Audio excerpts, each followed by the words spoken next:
Shalom Ekoulam, Boker Tov, voilà, nous sommes le mercredi et donc le mercredi, nous avons notre étude sur la Parashat Hashavua. Les amis, cette semaine, Parashat Chukat.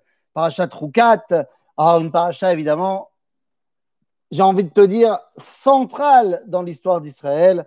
Alors oui, je sais qu'à chaque fois qu'il y a un rabbin qui fait un cours sur une paracha, il dit « cette paracha est la plus importante euh, ». C'est vrai, chaque paracha a son importance, mais c'est vrai que ce qu'on va étudier dans cette paracha Troukat est véritablement, eh bien, fondamental. Et on commence par quoi? Eh bien, on commence par cette histoire de Zot Troukat Torah Para Aduma, l'histoire de la vache rousse. Alors, tout d'abord, il faut répondre à une question de base. L'histoire de la vache rousse, c'est-à-dire qu'on va prendre une vache rousse complètement rousse, machin, on va la brûler et de ses cendres, eh bien, on va la mélanger avec de l'eau et c'est ça qui va rendre, qui va permettre de purifier quelqu'un qui a été en contact avec la mort.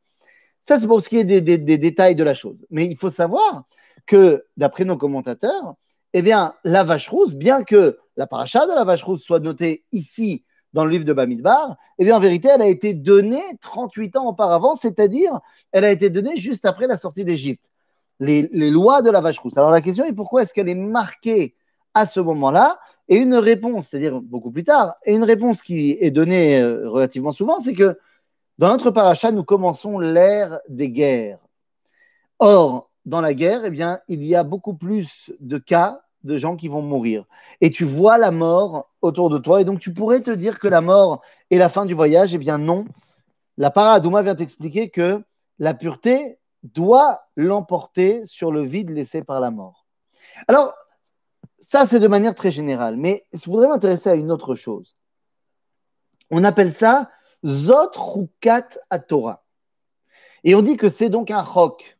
Et j'aimerais m'attaquer à cette folie-là qui s'appelle les chukim, parce que, enfin, c'est pas des folies les chukim c'est Dieu qui nous a donné, il n'y a pas de problème. Mais notre regard à nous par rapport aux chukim marqués dans la Torah est très souvent complètement fou. Complètement fou, je me permets de le dire. Lorsqu'on parle de chukim, eh bien, on a l'habitude de penser que ce qu'on entend généralement, c'est que non, mais c'est un chok. C'est pas la peine de comprendre. Tu peux pas comprendre de toute façon, laisse tomber, vas-y, fais. Et se rajoute à cela en général cet argument absurde. Non, mais de toute façon, il ne faut pas comprendre dans le judaïsme, hein, puisqu'il y a marqué dans la Torah Naase Venishma. Naase Venishma, ça veut dire nous ferons, nous comprendrons. Donc laisse tomber, on ne comprendra pas. D'abord fais, après tu comprendras peut-être ou pas. Alors il y a deux erreurs énormes qu'il va falloir réagir ici. La première, c'est que la dimension de Naase Venishma est complètement fausse. Du moins, comme on la comprend, elle est complètement fausse. Pourquoi? Parce que nulle part, il n'est marqué que Naase Venishma. Naase Venishma sont deux mots qui viennent conclure un verset. Un verset vrai, un verset qui a un début, un milieu et une fin. Et c'est très important de savoir ce qu'est le verset. Et le verset nous dit dans le livre de Shemot, dans la paracha de Mishpatim, Kol asher diber Hashem Naase Venishma. Ce qui veut dire en profondeur, tout ce que Dieu a dit, donc j'ai entendu, donc j'ai compris un certain niveau, je vais faire, et en faisant, je comprendrai encore plus. C'est-à-dire qu'à aucun moment, le judaïsme nous demande d'être stupide. À aucun moment, le judaïsme nous dit, non mais vas-y, c'est pas grave, comprends rien, vas-y, fais les choses. Non mais saute par la fenêtre, hein, tu verras plus tard. Non. Il faut que tu comprennes les choses. Alors, est-ce que ça veut dire que je dois comprendre l'intégralité de chaque mitzvah avant de pouvoir la faire? Non. Je dois simplement comprendre qu'elle me vient d'Akadosh Baruch Hu. Nachon. De toute façon, tant que je ne l'ai pas compris, je ne vais pas la faire, la mitzvah. Donc, il y a des mitzvot qui sont beaucoup plus faciles de compréhension et d'autres qui sont plus difficiles. Les mishpatim, ce sont des lois qu'on peut tout à fait comprendre, d'ailleurs, que les hommes ont pu inventer dans d'autres cultures qui n'ont pas eu la Torah. Alors que les chukim, eh bien, sont des lois qui nous viennent d'Akadosh Baruch Hu. Ça ne veut pas dire qu'il n'y a rien à en tirer. Ça veut dire que même après ce que tu vas comprendre, eh bien, il y a une dimension qui nous échappe. Je donne un exemple tout simple. Un exemple bateau, j'ai l'habitude de le donner souvent. Un autre des chukim, c'est qu'on n'a pas le droit de mélanger dans nos habits le lin et la laine. Bon, c'est vrai que c'est quelque chose qui, pour l'homme moderne qui s'habille aujourd'hui en coton, en soie, en acrylique, je sais pas quoi, eh bien, le lin, la laine, c'est des matériaux, ça ne lui parle pas plus que ça. Mais rappelons-nous de ce que la Torah nous dit, quand elle nous dit de ne pas mélanger le lin et la laine. À qui elle s'adresse, cette Torah? Eh bien, cette Torah, elle s'adresse d'abord et avant tout, avant de s'adresser à moi 3000 ans plus tard, elle s'adresse, enfin 3500 ans plus tard, elle s'adresse d'abord et avant tout aux Juifs qui viennent sortir d'Égypte. Et donc, pour un Juif qui vient de sortir d'Égypte, cette analogie lin et laine veut dire quelque chose. Puisque en Égypte, qui s'habille de lin? Les Égyptiens. Le lin, ça pousse le long du Nil. Alors que qui s'habille en laine? Les bergers. Or, les bergers, nous dit le livre de Bereshit, n'existent pas en Égypte. Les Égyptiens ne sont pas bergers, puisque les moutons sont parmi leurs dieux principaux, Amon.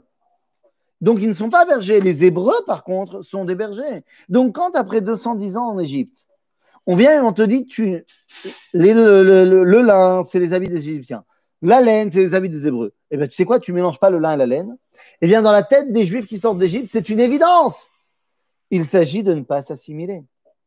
Mais comme nous, on vit 3500 ans plus tard, alors on a du mal avec ça. Mais ce n'est pas parce qu'on est loin de la réalité qu'on ne peut pas la comprendre. Maintenant, le fait qu'on ait compris cela, qu'on ait donné une explication au Shahatnez, l'interdit de mélanger le lin et la laine, est-ce que ça veut dire qu'on a tout compris? Eh bien non. À la différence d'un meurtre qu'on comprend dans tous les sens pourquoi c'est interdit, les choukim ont une dimension qui nous échappe. Mais la dimension qui nous échappe n'est pas celle qui nous intéresse. Celle qui nous intéresse, c'est la dimension que l'on comprend. Et lorsque nous arrivons dans le chok, le fameux chok de notre paracha, para Adouma, qui est là pour purifier, c'est-à-dire qui est là pour nous rattacher à la vie, pour que la vie dépasse la mort, eh bien alors les choses deviennent assez claires. Puisqu'il s'agit ici de prendre une para, une vache. Une vache, pourquoi une vache? Eh bien simplement parce que c'est le plus gros animal vivant à proximité de l'homme. Oui, il y a des girafes, mais les girafes ne sont pas vraiment en contact avec l'homme à l'époque des événements. Vous allez me dire, l'éléphant est plus gros? Oui, mais un, il n'est pas en contact avec l'homme, et deux, c'est un animal impur. Donc, le plus gros animal cachère qui est en contact de l'homme, c'est la vache. Vous allez me dire, ok, alors prends un taureau, c'est quand même plus puissant. Mais il ne faut pas un taureau, il faut une vache. Pourquoi? Parce que la vache est 2 fois plus vivante que le taureau, puisqu'elle va elle-même donner la vie. Donc, on a compris pourquoi une para, Adouma, le rouge, bon, d'ailleurs, c'est pas rouge, hein, c'est brique. Mais rouge, c'est la couleur de la vie, la couleur du sang, la couleur de la ta'ava. Faites l'examen. Moi, je peux vous assurer que quand j'étais au ZI, les animateurs, pour nous, c'était très clair. Hein, quand j'étais enfant et après, quand je suis devenu animateur, c'était clair. Il fallait un budget confiture de fraises double du budget confiture d'abricot. C'est-à-dire que c'était clair que si tu mets 2 assiettes, une assiette de confiture d'abricot et une assiette de confiture de fraises, celle qui part en premier chez les enfants, c'est la fraise. Hein, et il n'y a pas de secret. Le rouge, c'est la couleur de la vie. Donc, il faut que ce soit une para Adouma. Temima. Temima, qu'est-ce que ça veut dire Temima? Temima, ça veut dire qu'elle est complètement rouge. Qu'il n'y a rien qui vient amoindrir ses forces de vie. Ensuite, on nous dira qu'il faut qu'elle soit enbamoum, c'est-à-dire qu'il n'y a aucun problème interne qui vient amoindrir ses forces de vie. Asherlo ala alea ol, que aucun joug n'a été posé sur elle, c'est-à-dire qu'aucun amoindrissement de sa vitalité n'a été donné par l'extérieur. C'est-à-dire qu'en gros, cette para Adouma, eh bien, on te dit tout simplement que c'est le lien avec la vie. Le plus du vivant qui soit. Et c'est donc qu'on comprend très bien pourquoi il faut d'Afka une para Adouma, Temimash. Ce qu'on ne comprend pas, c'est comment est-ce que le fait de mélanger tout cela a de l'eau de vie. On comprend pourquoi tout ça, ça amène la vie. Ce qu'on ne comprend pas, c'est comment ça se fait que le Kohen qui asperge tout le monde avec ses eaux de para Adouma rend pur tout le monde, mais lui-même se rend impur. Et c'est en cela qu'on comprend les paroles de Shlomo HaMelech, qui nous dit Amarti erkama vehi rechoka mimeni. Amarti erkama vehi rechoka mimeni. Ainsi nous dit Shlomo HaMelech dans les Proverbes, dans Michelet. J'ai compris plein de choses de la para Adouma, mais il y a encore tellement que je n'ai pas compris. Mais ce que j'ai compris, c'est qu'on veut se rattacher à la vie. Cette dimension de comprendre les choses est le propre de notre paracha. Car dans notre paracha, nous perdons les grands dirigeants. Myriam meurt, Aaron va mourir, et Moshe ne rentrera pas en Israël. Ça y est, cette fois c'est officiel. On le savait déjà avant depuis Eldad ou Medad, mais là ça va être officialisé. Et donc on arrive évidemment à l'histoire que tout le monde connaît, l'histoire de Moshe qui a tapé sur le rocher. Et là je préfère tout de suite poser mes conditions avant de vous en parler. Il y a plusieurs éléments de base que j'aimerais bien qu'on prenne en compte. Deux remarques fondamentales avant de commencer à comprendre. La première, Moshe, c'est Moshe. On parle de Moshe Rabbeinu. C'est-à-dire, et il n'existe aucune personne qui mérite plus de rentrer en Israël que Moshe Rabbeinu. Que les choses soient bien claires. Même s'il a fauté. Donc, ce n'est pas un problème de mérite. Deuxième chose, de tout ce qu'on a appris de Moshe Rabbeinu, ce n'est pas un fauteur.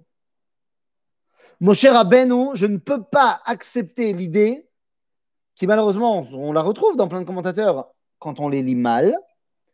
Je ne peux pas accepter l'idée que Dieu, il a dit à Moshe de faire A et lui, il a dit non, je m'en fous, je fais B. C'est pas Moshe ça. Moshe, il ne transgresse pas la volonté de Dieu. Non. Moshe, il fait exactement ce que Dieu lui demande. Il l'a prouvé, reprouvé et reprouvera. Donc, qu'est-ce que c'est que cette histoire? Eh bien, les amis, venez, rentrons directement dans le vif de la paracha. Mais avant de rentrer dans la paracha, il faudrait se rappeler ce qui a marqué au chapitre 17 du livre de Shemot. Car au chapitre 17 du livre de Shemot, qu'est-ce qui s'est passé là-bas? On vient de sortir d'Égypte, on n'a plus à boire, les Bnei Israël viennent voir Moshe. Moshe ne sait plus quoi faire, il dit on n'a pas à boire. Moshe vient voir Dieu et Dieu lui dit écoute, tu vois le rocher là-bas? Prends ton bâton, tu tapes, il va sortir de l'eau, ça va être génial. Moshe prend le bâton, il tape sur le rocher et il y a de l'eau qui sort et c'est génial. Voilà ce qui s'est passé dans le 17e chapitre du livre de Shemot, verset qui commence par le verset 6. En d'autres termes, cette histoire dont on n'a pas d'eau, un rocher, un bâton, on connaît. Moshe aussi connaît. Et donc on arrive à notre paracha. À notre paracha, le peuple n'a plus à boire. On est après la mort de Myriam, le puits de Myriam qui prodiguait de l'eau à tout le peuple juif. C'est tari. Et donc maintenant, eh bien, les Bnei Israël ne savent plus quoi faire. Ils viennent voir Moshe en disant on a soif, on n'a plus rien à boire. Et Moshe, il va dire ok, que faire? Je vais demander à Dieu. Et là, Dieu se révèle à Moshe et lui dit la chose suivante, et j'aimerais qu'on comprenne bien les versets. Dieu dit la chose suivante. Je prends le verset pour que on ne puisse pas m'accuser de quoi que ce soit. Donc, nous sommes dans le livre de Bamidbar, paracha de Chukat. Voilà, j'y suis. Au chapitre Kaf, verset. Voilà. Voilà, verset 7.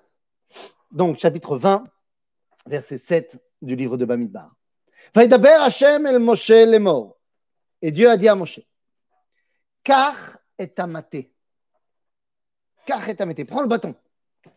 Je rappelle que ce bâton, depuis 40 ans, c'est le bâton qui sert à faire des miracles. Qu'à chaque fois que Dieu il dit à Moshe de prendre le bâton, c'est pour faire un miracle. Donc là, Dieu il lui dit prends un bâton. Dans la tête de Moshe, c'est clair. Kach et amaté. Donc rassemble tout le monde avec Aaron. Vedibartem el asela. Et vous parlerez au rocher. L'énem, aux yeux de tout le peuple. Venatan memav. Et il donnera ses eaux, le rocher. והוצאת להם מים מן הסלע והשקית את העדה ואת בעירם. Et tu leur feras sortir de l'eau. Il y a ici une contradiction évidente. D'abord, pourquoi il a dit kachet amaté, s'il veut qu'il parle? Pas besoin du bâton dans la main pour parler. Et deux, c'est qui donne de l'eau? C'est le rocher qui donne de lui-même ou c'est Moshe qui fait sortir de l'eau? L'eau pas shoot, cette histoire. Et je préfère vous rappeler encore une fois, Moshe, c'est pas le style. Dieu, il a dit, tu fais A et lui, il fait B. Moshe a très bien compris, comme nous enseigne Manitou, Moshe a très bien compris que Dieu lui a donné le choix. Dieu lui dit, Tov, Moshe, au boulot. Le Ham Israël a besoin d'eau, pas de problème. À toi de jouer et donc à toi de me montrer où tu en es. Voilà deux options. Ou tu prends le bâton et tu leur fais sortir de l'eau, en d'autres termes, tu tapes, ou tu parles au rocher et le rocher donnera de l'eau. Tu choisis. Moshe a choisi de prendre le bâton et de taper. Mais comment je sais que c'était une possibilité offerte par Dieu? Parce que ça a marché. Si Dieu n'avait pas voulu que ça marche, ça ne marcherait pas. Mais ça a marché. Il y a vraiment de l'eau qui est sortie. Zmakara. C'est quoi l'histoire là-bas? L'ifne hiver, lotiten mirchol. Non, ce n'est pas on l'interdit de mettre comment on dit, un obstacle devant un aveugle. Pas du tout.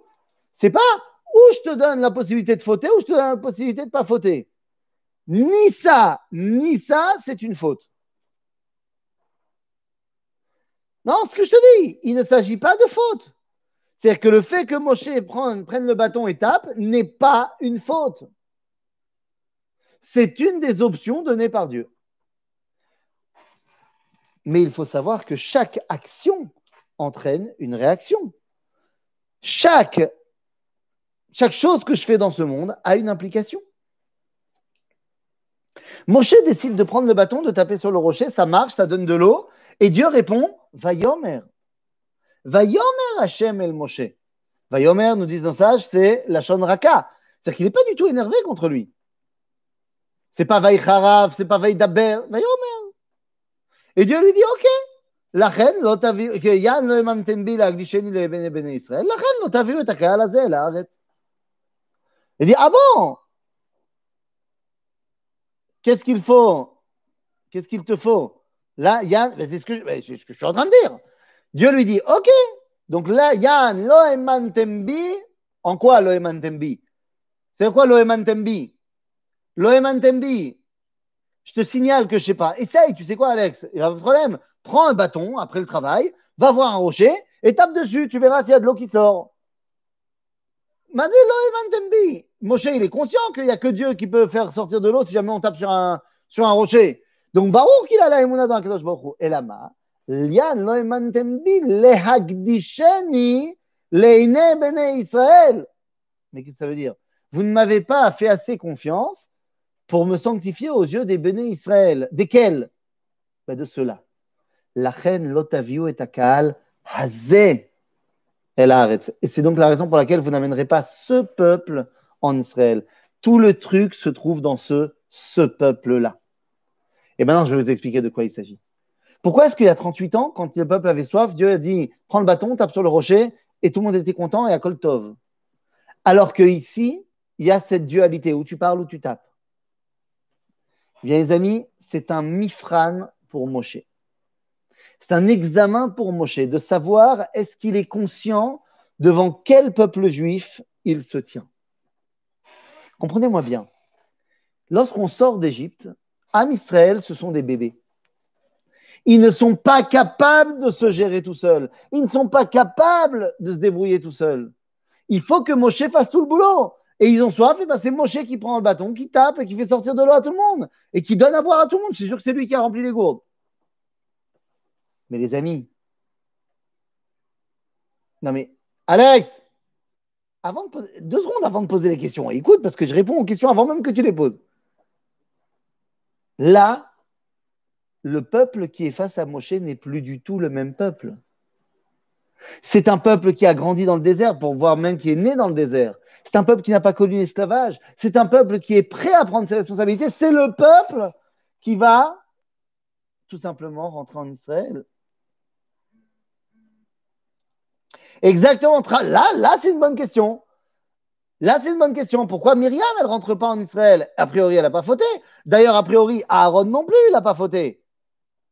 Donc, pose la question aussi sur Aaron. En bataille, on est dans le même inyan. Regardez de quoi on parle. La question, elle est simple. Pourquoi Moshe, on lui a dit, tu choisis? Eh bien, parce que faut que tu comprennes.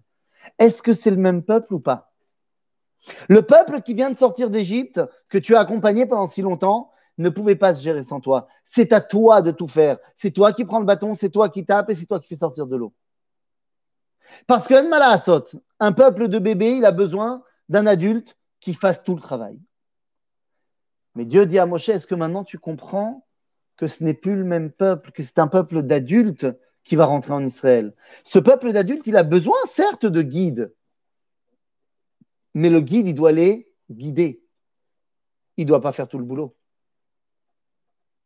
À un moment donné, c'est vrai qu'à un moment donné, c'est le papa qui habille ses enfants, c'est le papa qui fait la douche aux enfants, enfin, pas au moment, le mchané. Mais il y a un moment donné où il faut que les enfants aient appris de leur père comment on fait sa douche. Aaron était complice de Moshe. Peut-être qu'il n'avait pas son mot à dire, hein. Attends, je peux t'assurer que si tu es à côté de Moshe et que Moshe me prend une décision, je vois mal comment Aaron il peut dire non, non, non. Mais en fait, ce n'est pas du tout une question de complice. Tu te rends compte, dans tes questions, tu es en train de faire passer Moshe pour un rachat Merusha. Moshe Rabbeinu. Non. Alors, viens, écoute 2 secondes. L'histoire, elle est simple. À un moment donné, ton fils, tu ne peux pas lui faire la douche tout le temps. C'est un grand. Il a 9 ans, tu ne peux plus lui faire la douche. C'est bon, il doit apprendre à faire la douche tout seul. Donc, il y a un shlav intermédiaire. Il y a le moment où tu lui fais la douche parce que c'est un bébé. Il y a le moment où il fait la douche tout seul parce que c'est un grand. Et il y a le moment intermédiaire où tu es dans la salle de bain, mais tu ne lui fais plus la douche. Tu lui dis comment on fait la douche. Tu dis voilà, maintenant tu mets ce truc-là, c'est le shampoing, et tu te frottes bien partout dans le cucu. Oui. Et à un moment donné, il devient suffisamment grand pour se doucher seul. Parce que c'est un adulte. Il est en train de devenir un adulte. On a besoin d'un guide pour nous dire comment faire, mais on n'a plus besoin que ce soit lui qui fasse. Lorsque Dieu dit à Moshe, tu peux aussi parler au rocher devant tout le monde, que tout le monde voit que ce n'est plus toi qui fais, mais c'est toi qui donnes des instructions et l'autre fait. En l'occurrence, le rocher, c'est-à-dire.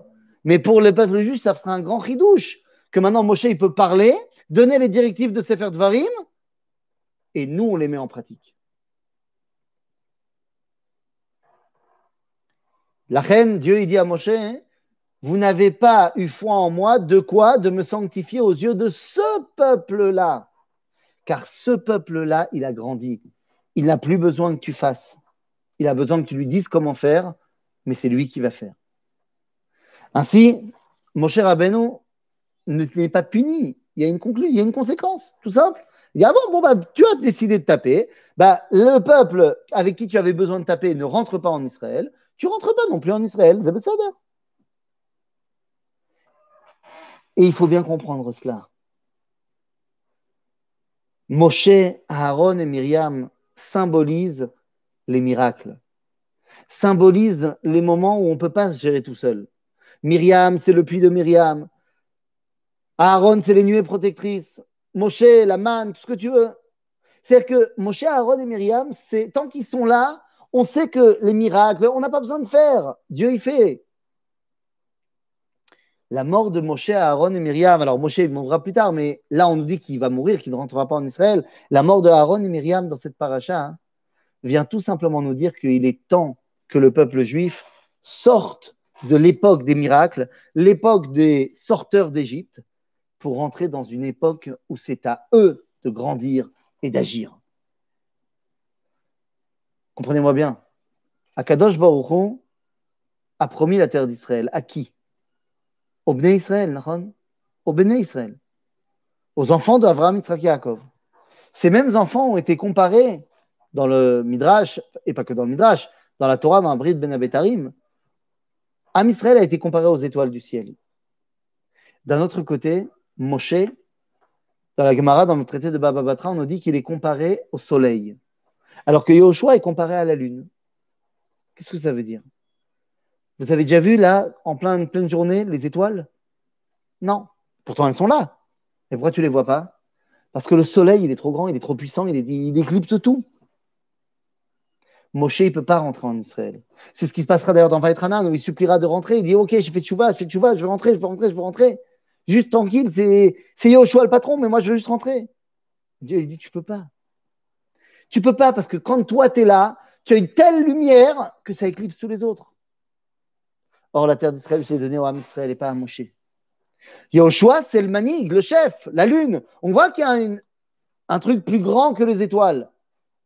Mais ça ne les masque pas. Au contraire, la lumière de la lune va tout simplement donner plus de sentiments aux étoiles. En d'autres termes, mon cher Rabbeinu, est-ce que tu comprends quel est le peuple en face de toi? Moshe, il comprend très bien. Il comprend très bien, mais il comprend également que lui, il n'est pas au niveau de ce peuple-là. Il n'arrive pas à gérer ce peuple-là. Et c'est la raison pour laquelle, exactement, c'est la raison pour laquelle, fort de cet événement, eh bien, les Bnei Israël, ils disent, OK, alors on va y aller. On va y aller. Et ils disent, on en a marre des miracles. Nim'as lanu me'alechem haklokel. On veut plus de la manne. Terminé. C'est-à-dire qu'on veut plus de la manne. On veut maintenant manger du tarles. On veut manger des vrais aliments. Ah, tu veux manger des vrais aliments? Eh bien, il est. Nous dit la Torah. Je reprends le verset encore une fois. Slicha. Voilà. Bam. וידבר העם באלוהים ובמשה, למה אליתנו voilà. כי אין לחם ואין מים ונפשנו קצה בלחם הקלוקל. On n'en peut plus. Et donc à ce moment-là, Dieu il dit quoi? אין בעיה. וישלח השם בעם את הנחשים, השרפים. Il a envoyé les serpents. C'est quoi il a envoyé les serpents? Nous dit, nous, comment il s'appelle? Rabbi Avraham Ibn Ezra. Rabbi Avraham Ibn Ezra nous dit, qu'est-ce que ça veut dire? Il a envoyé les serpents. Pachout. Comme Vaïshalach Noach et Yona. C'est-à-dire qu'il a juste ouvert Yona, la porte, enfin la fenêtre de l'arche de Noé, et la colombe est partie. Ben là, c'est pareil. Vaïshalach Hashem et Anechashim, il a juste ouvert la boîte. Il y a la boîte qui s'appelait les nuées protectrices. Dieu, il a dit, ah, vous voulez la nature? Ben voilà, dans la nature, il y a des serpents. Il y a là. Nachon, tu as raison, Moshe. Tout à fait. En d'autres termes, vous voulez la nature? Inezeba. Et là, Am Israël chute. Mais c'est chute. Alors, si au début, Moshe était adapté au peuple hébreu, tous dans les Égyptes, pourquoi on lui reproche d'avoir envoyé Yoshua se battre contre Amalek et d'avoir fait l'histoire des bras? Pourquoi on lui reproche? Qui lui reproche? On ne lui reproche pas du tout d'avoir envoyé Yoshua. C'est très bien. Agave, c'est pas lui qui a décidé, c'est Dieu qui a décidé. Qui a dit Bechar lanu anashim v'tzel leilachem ba'amalek. C'est gamour. Et justement, comme c'était encore une génération qui avait besoin de miracles, eh bien, il y a le coup des bras. Metsuyan. Il y a le coup des bras, justement parce que à ce moment-là, on n'était pas capable. On n'était pas capable de se battre contre Amalek sans. Et c'est justement pour cela que ici, face aux Nechashim à Séraphim, eh bien très bien. Alors c'est vrai que les Bnei Israël, ils l'ont dit sur un ton qui est un petit peu péjoratif, mais ils veulent la nature. Et à ce moment-là, Dieu, il leur dit, ok, ben voilà. Et qu'est-ce qui se passe? Ben ils chutent. Pourquoi ils chutent? Ben parce que, 2 secondes. C'est-à-dire que, premier contact avec la nature, ah, mais c'est normal. C'est normal, l'athlète. Ça fait 40 ans que tu sais plus ce que c'est la nature. C'est-à-dire donc le premier contact, il a été difficile. Et donc, qu'est-ce qui se passe à ce moment-là? Eh bien, Moshe entend de Dieu ce qu'il fallait entendre, à savoir, voilà, regarde, bien sûr qu'ils ont raison de demander de la nature. Ils ont raison de demander la nature, mais le problème, c'est qu'un trop-plein de nature risque de les écarter à l'inverse de l'autre côté. C'est-à-dire qu'un trop-plein de miracles fait que toi, tu ne fais plus rien. Un trop-plein de nature fait que tu oublies que tu es en contact avec Akadosh Baruch Hu. Et donc, Dieu lui dit, mets un serpent et mets-le sur le bâton, et tous ceux qui verront les yeux vers le ciel et verront le serpent seront guéris. Ce n'est pas magique, nous dit la Mishnah, il dit non. C'est-à-dire